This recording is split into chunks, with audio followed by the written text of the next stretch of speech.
Ces deux-là n'ont pas besoin d'une visite d'État pour se parler. À Bruxelles ou dans les multiples sommets internationaux auxquels leurs pays respectifs sont invités, Olaf Scholz et Emmanuel Macron se croisent assez régulièrement pour ne pas s'embarrasser de visites officielles de voisinage.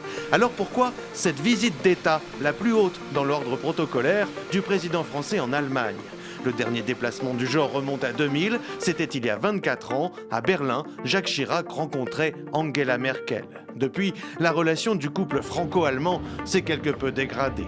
Les questions économiques d'abord, comme l'euro et la dette, révèlent les déséquilibres entre la puissante Allemagne des années 2000-2010 et son partenaire français, opposé au programme d'austérité et à la rigueur prôné depuis toujours par Berlin. Je crois qu'il doit être considéré comme principe fondamental en Europe, l'impossibilité de tout renégocier après chaque élection ce qui a auparavant été décidé, qu'il s'agisse de petits ou de grands États, car dans ces conditions, l'Europe ne fonctionne plus. Après François Hollande, l'arrivée d'Emmanuel Macron au pouvoir à Paris relance le moteur européen que forme le couple franco-allemand. Mais en 2021, Angela Merkel tire sa révérence. C'est Olaf Scholz qui la remplace et visiblement, le courant ne passe plus aussi bien.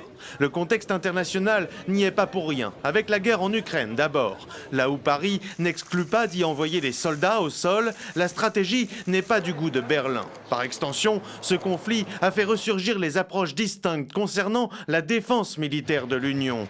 Certaines des idées avancées par Emmanuel Macron, comme l'arme nucléaire européenne, a été jugée irréaliste par Olaf Scholz. Même sur les politiques économiques, les deux hommes, tout devenus des ministères des Finances de leur pays, divergent. Là où l'Allemand ne veut pas d'une nouvelle dette européenne, le Français tentera cette semaine de le convaincre.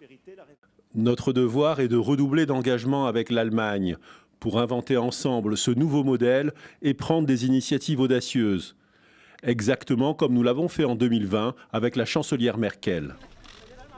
Restent aussi comme divergence les dossiers de la protection du climat, la politique énergétique ou encore l'accord commercial entre l'Union européenne et les pays sud-américains du Mercosur.